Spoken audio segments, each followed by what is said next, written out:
Hi guys, it's Deirdre with Second Wind Vintage, and today I'm going to give you a little walkthrough about how I decide how old a piece of furniture is.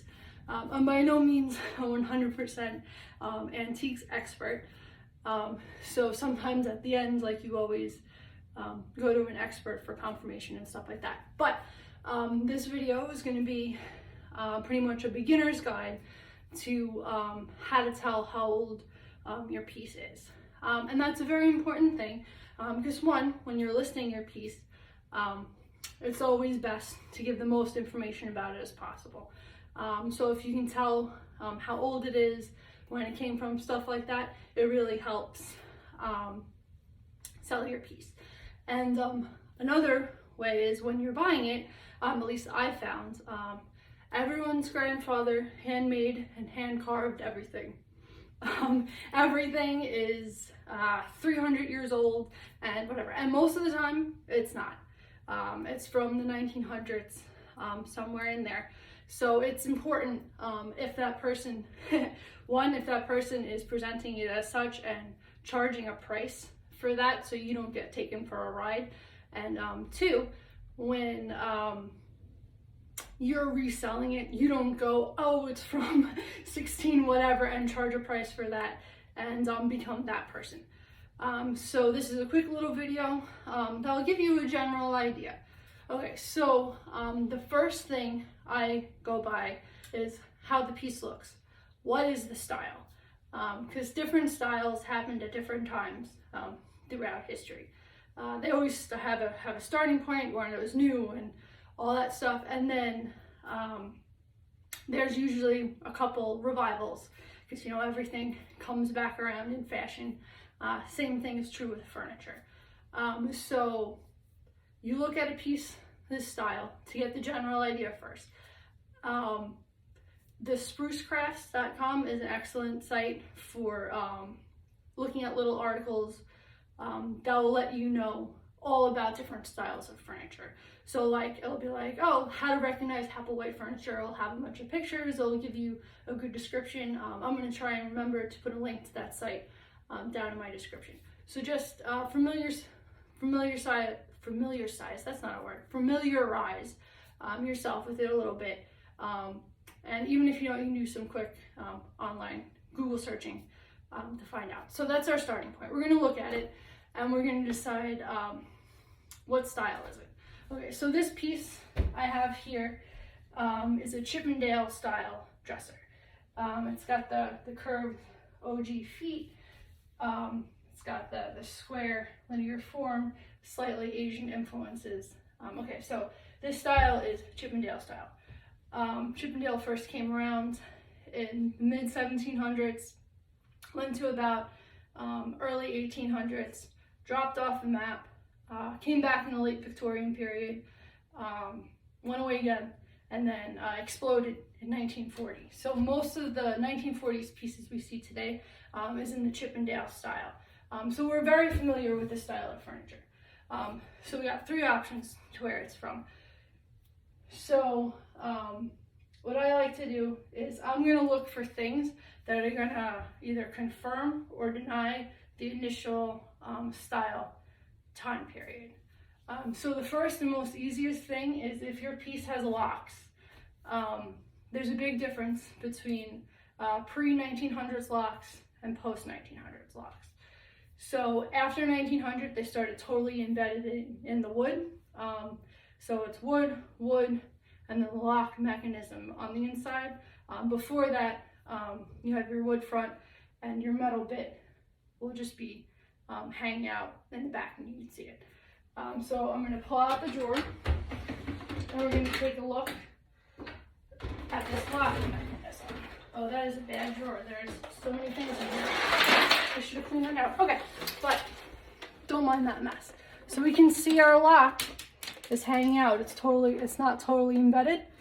So this piece is made before 1900. So it is not a 1940s piece.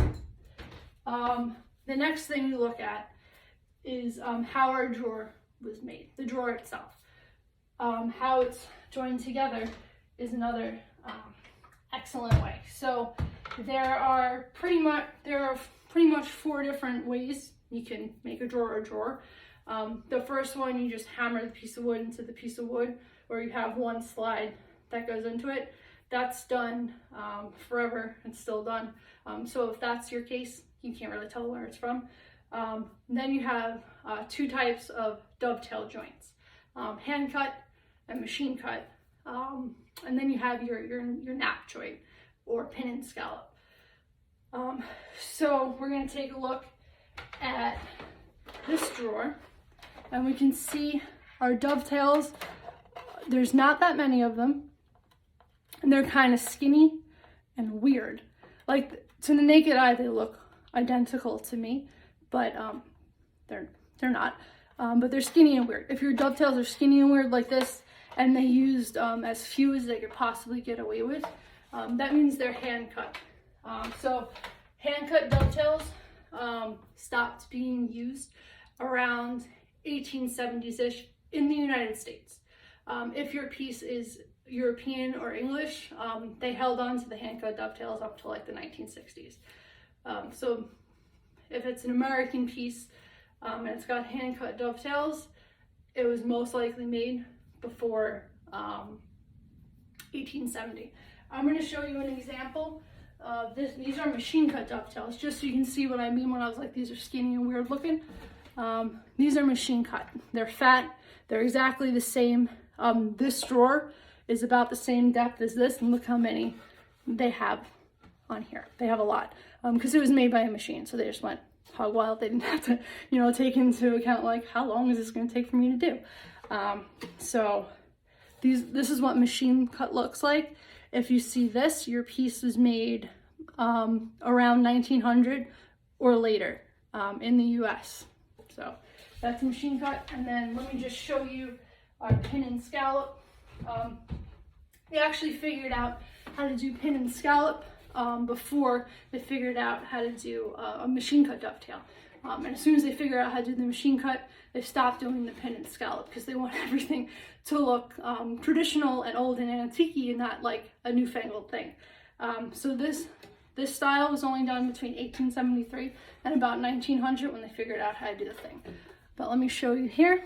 See, it's got it's a really cool design. Like, I wish they didn't stop doing it, but it's that and the pin. So this is the scallop, this is the pin. It's also called a nap joint. So if your piece has this, 1873 to 1900. Okay, so we figured out our piece has hand-cut dovetails. So that means it's before our second revival period of, the late Victorian. So it's older than that. The second drawer construction thing you can look for is how the drawer, the base of it's cut. Most furniture, it's totally flat.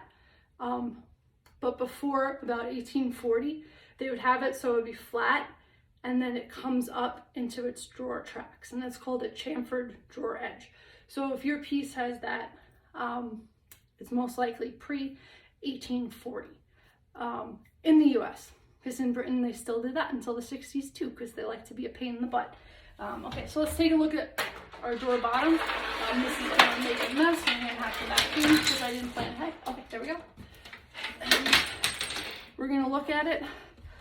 You can see how it goes flat and then it goes boop. Let me see if you can get the edge. See how it goes. It's flat and it goes bink right into there. So this drawer was most likely made pre-1840. So that dates it even older. And another thing to look for is look at the pieces of your furniture, the parts that you don't just see. So your drawer bottoms, your insides, your sides, etc. And the stinkier they look, the older your piece is, because everything was done by hand. So, I mean, if you're not going to see it, why spend like 10 hours making it look beautiful, right? Doesn't make sense. So you can see the bottom is very rough. There's a knot hole. So all this is very indicative of an early piece of furniture. Also, you can see on the sides how dark this is.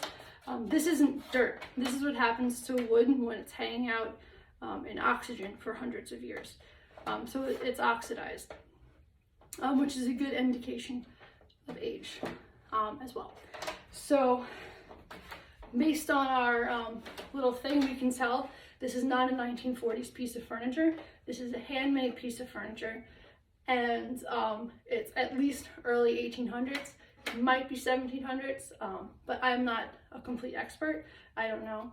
So I'm going to take this to someone to give it a look who knows more about it than I do. And that way I can tell also if I should be messing with it at all. Because the earlier, when you get into like the 1700s, even if your piece is like beat up beyond belief, don't touch that. Like, it's worth a lot of money, even in a falling apart state, and anything you do to it to fix it might make it worse. Also, if it's already been fixed up, like if this is a 1700s piece, I'm pretty confident someone already had their way with it. But I mean, when you get that early, like, you always check. It's always worth it, because yeah, I could fix this up and sell it for a certain amount, but if it's a 1700s piece, it's worth thousands of dollars. And when I fix it, I'm not going to be able to sell it for that.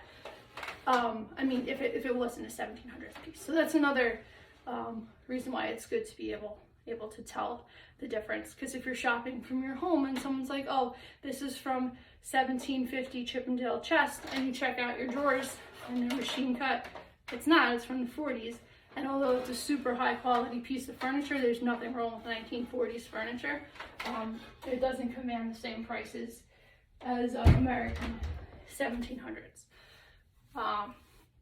So that was my quick little walkthrough of what I look for to be able to tell how old something is.